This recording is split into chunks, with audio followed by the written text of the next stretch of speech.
당신에게 내 지인의 이야기를 들려주고 싶다. 그를 프로그래머라고 부르겠다. 그의 직업이 프로그래머였기 때문이다. 프로그래머도 익숙한 고향 땅에서 낯설고 불편한 나라로 떠나고 싶다는 욕망을 가지고 있었다. 러시아에서는 프로그래머는 그저 양질의 심부름꾼에 불과하였으며 가끔은 대신 벌을 받는 사람이었다. 하지만 서양에서는 프로그래머를 화이트 칼라 중에서도 엘리트로 여겼다. 어마어마한 월급, 값비싼 차와 수영장이 딸린 별장에서 살 수 있다는 말을 들었을 때 프로그래머는 이성을 잃었고 가슴에는 열이 올라왔다. 나의 친구는 트랜서핑의 원리를 따르듯 자기 자신에게 물었다. 지도상에서 목적지를 과연 어디로 정할 것인가? 라고 말이다. 그의 영혼은 단호하게 대답했다. 당연히 오스트리아지. 왜인지 모르겠지만 오스트리아가 가장 끌렸다. 알프스, 스키, 독특한 자연이 주는 아름다움. 어쨌든 오스트리아는 지구상에서 가장 안락한 곳 중 하나이니 말이다. 그는 눈을 반짝이며 나에게 자신의 생각을 말하며 심지어 그곳으로 당장 함께 떠나자고 했다. 어느 모로 보나 그의 영혼과 마음은 이미 하나가 된 것 같았다. 하지만 당시 우리는 트랜서핑에 대해서는 아무것도 몰랐기에 프로그래머는 그의 마음이 운명을 통제할 수 있는 열쇠를 쥐도록 했다. 그러던 어느 날 그는 멍한 눈빛으로 나타나 계획을 포기해야 할 것 같다고 얘기했다. 알고 보니 오스트리아 이민국의 벽을 넘어서기가 쉽지 않았던 것이다. 현실적으로 이룰 수 있는 목표만을 갖는 것에 익숙한 실용주의적 사고방식이 그의 머릿속을 지배하게 되었다. 이것이 프로그래머의 첫 번째 실수였다. 그는 낙담하여 빠르게 꿈을 접었다. 그러나 그의 진취적인 머리는 곧바로 원래의 꿈을 대체할 다른 목표를 잡았다. 바로 캐나다였다. 캐나다는 꽤 괜찮은 목표였다. 캐나다에는 전문가가 부족했고 비자를 받는 것도 훨씬 쉬웠다. 새 계획은 충분히 실현할 수 있는 목표처럼 보였다. 내 친구는 자신이 생각해둔 회사들의 장점을 자세한 것까지 메모해가며 나에게 알려주었다. 하지만 예전에 반짝이던 눈빛은 더 이상 볼 수 없었다. 그는 전문가처럼 치밀하게 분석하고 장단점을 계산했으며 목표를 달성하기 위한 모든 알고리즘을 미리 예상해 두었다. 내가 이해한 바에 따르면 그의 목표는 연봉이 높은 회사에 취업하는 것이었다. 식구들을 먹여 살려야 했기 때문이다. 그것도 단순한 일이 아니라 머리 쓰는 일로 가족들을 먹여 살려야 했다. 실제로 그는 꽤 유능한 프로그래머였다. 내 친구는 소문난 일 중독자였다. 그래서 여유 있는 삶을 위해서라면 오직 열심히 일하는 방법, 그것도 밤낮 없이 일하는 방법밖에 없다는 것은 그에게 당연한 사실이었다. 그는 정성을 다해 계획을 실행했다. 열심히 영어 공부를 했고 새로운 컴퓨터 기술을 배웠으며 깔끔하게 이력서를 작성해 여기저기에 지원했다. 모든 것을 제대로 한 셈이다. 반년이 흘렀다. 그가 지원한 회사들에서 돌아온 것은 그저 싸늘한 침묵뿐이었다. 이력서는 이미 완벽의 경지에 이르렀고 숙련도는 더할 나위 없었으며 영어 실력도 꽤 쓸만했다. 그가 지원한 회사들의 주소만 보면 이미 캐나다에서 그를 모르는 사람이 없을 정도였다. 그렇다면 그에게 부족한 점은 도대체 뭐란 말인가? 어쩌면 실력을 더 키워야 할지도 모르는 일이었다. 그래서 그는 불평 한마디 없이 더 열심히 노력했다.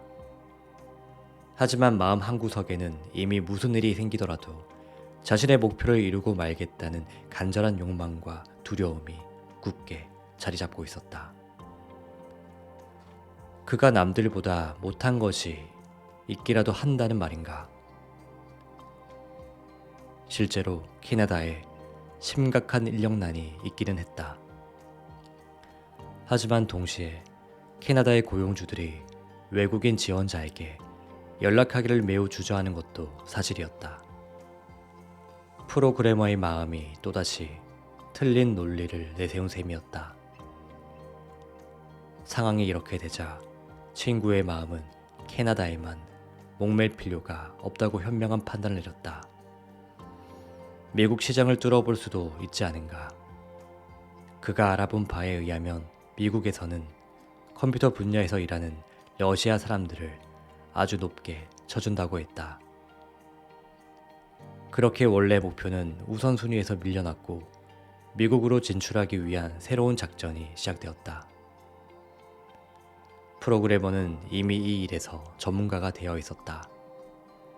그는 필요한 모든 정보를 철저히 수집했고 어디에서 무엇을 어떻게 해야 하는지 정확히 알고 있었다. 세세한 부분까지 전략과 전술이 서 있었다. 지식도 실전 경험도 그것을 어필할 능력도 최고 수준이었다. 그는 취업과 관련해서라면 진정한 프로였다. 나는 미국의 고용주들이 우리 주인공의 훌륭한 포트폴리오를 보고 입이 떡 벌어질 거라고 생각했다. 하지만 아무도 이 숙련된 전문가에게 관심을 보이지 않았다. 그를 붙잡으려고 하지도 서두르지도 않았다.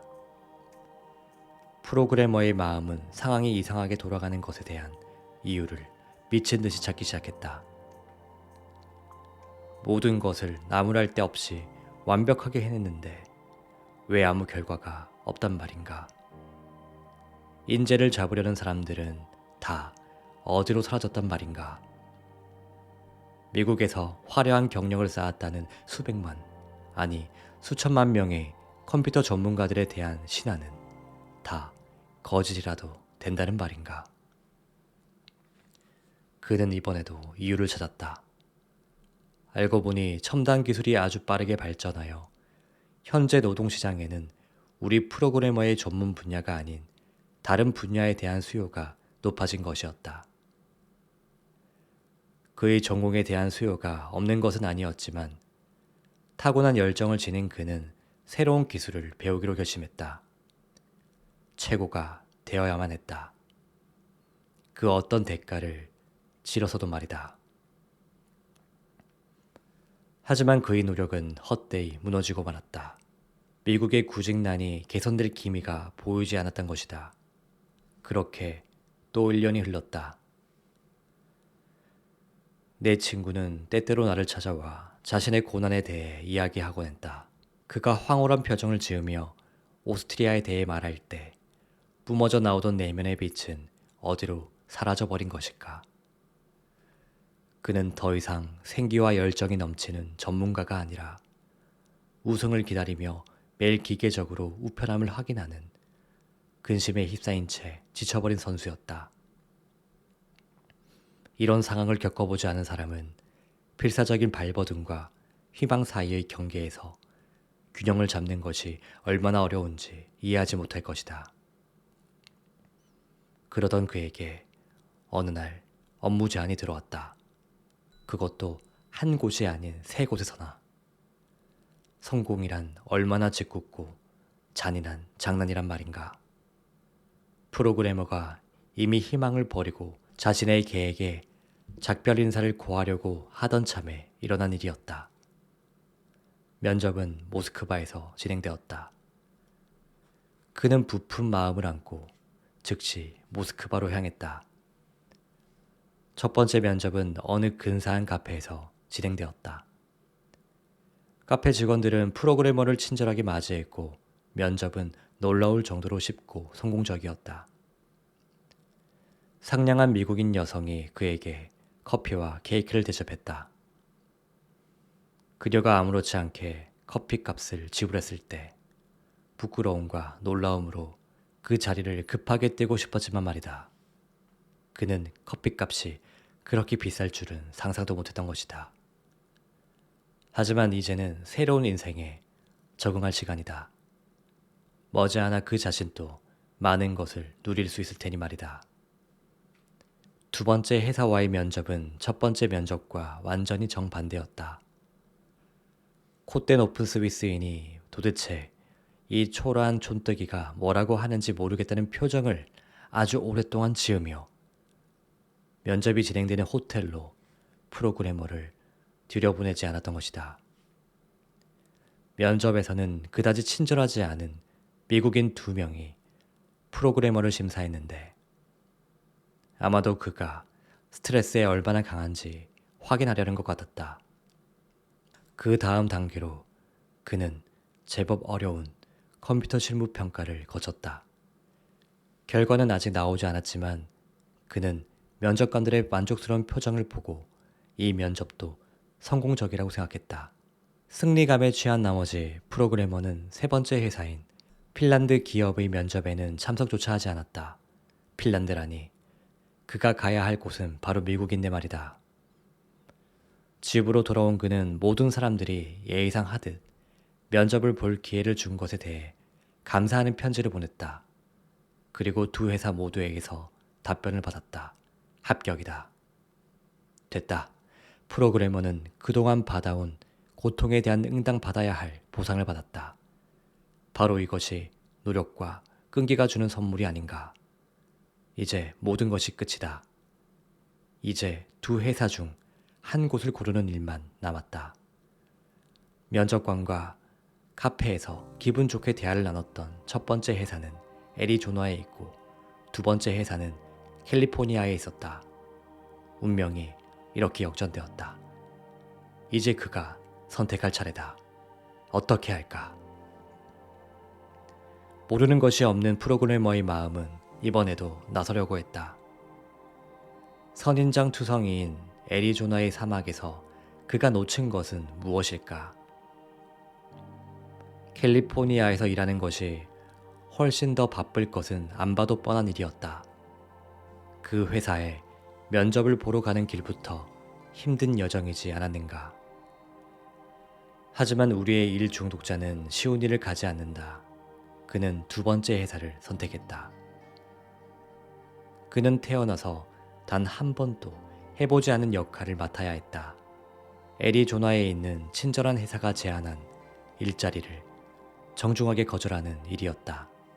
어쩔 수 없다. 중요한 것은 이제 그의 인생이 출국을 준비하는 기쁨으로 가득 찼다는 것이다. 머지않아 초청장이 도착했고 프로그래머는 오랫동안 기다려왔던 비자를 받았다. 그것도 식구들 모두 말이다. 하지만 그는 그동안 아내와 딸과 셋이 살았던 값싼 아파트를 팔고 부모님의 집으로 이사를 가야 했다. 그러지 않으면 가난한 러시아 프로그래머가 새 식구의 비자를 받기 위한 $1,500를 구할 길이 없었기 때문이다. 모든 일은 순조롭게 진행되었고 이제는 햇살이 따스하게 비추는 캘리포니아에서 여유롭고 안락한 삶만이 그들을 기다리고 있었다. 프로그래머는 모든 준비를 마친 뒤 그가 일할 회사에 메일을 보내 출국 준비가 전부 끝났다는 기쁜 소식을 전했다. 2001년 봄의 일이었다. 미국이 프로그래머를 간절히 기다리고 있었다. 이제 비행기 표만 사면 된다. 거의 다 이루어진 그의 꿈을 막을 수 있는 것은 아무것도 없을 것처럼 보였다. 하지만 그런 그에게 돌아온 것은 갑자기 이유를 알 수 없는 차가운 침묵뿐이었다. 프로그래머는 조바심이 나서 계속 메일을 보냈다. 무슨 일이 일어난 것인가? 그동안 잊고 있었던 어마어마한 두려움이 가슴 속에서 다시 고개를 들기 시작했다.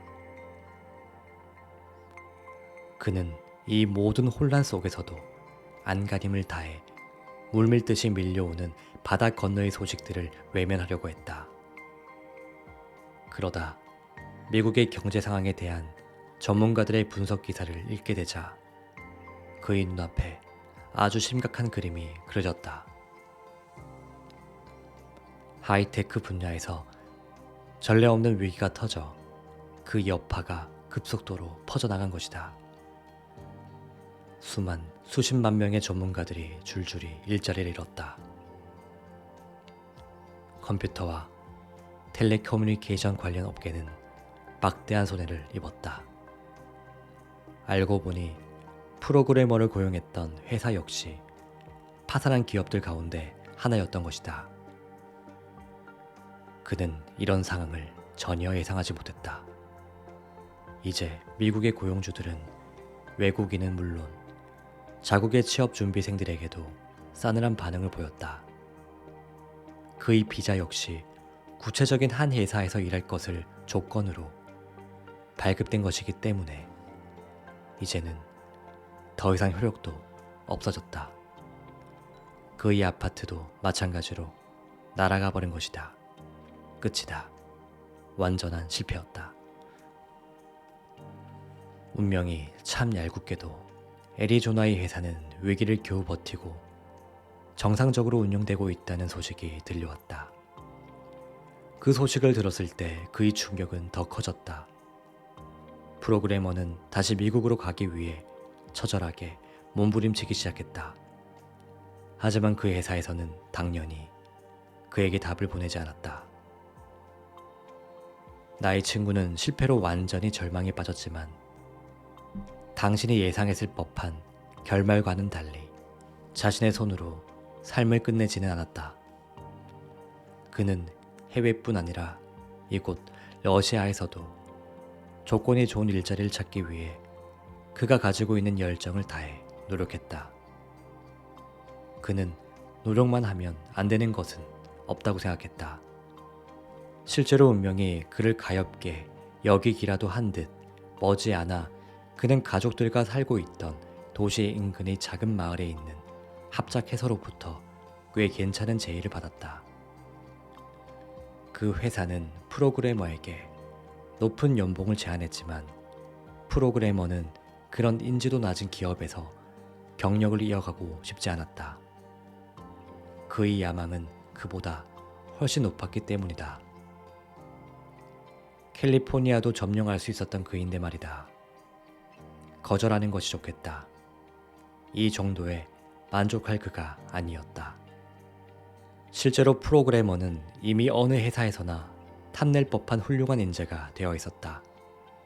그리고 그해 여름, 그는 치열한 면접 단계를 모두 통과하여 모스크바에 지부를 둔 미국 회사에 취직했다.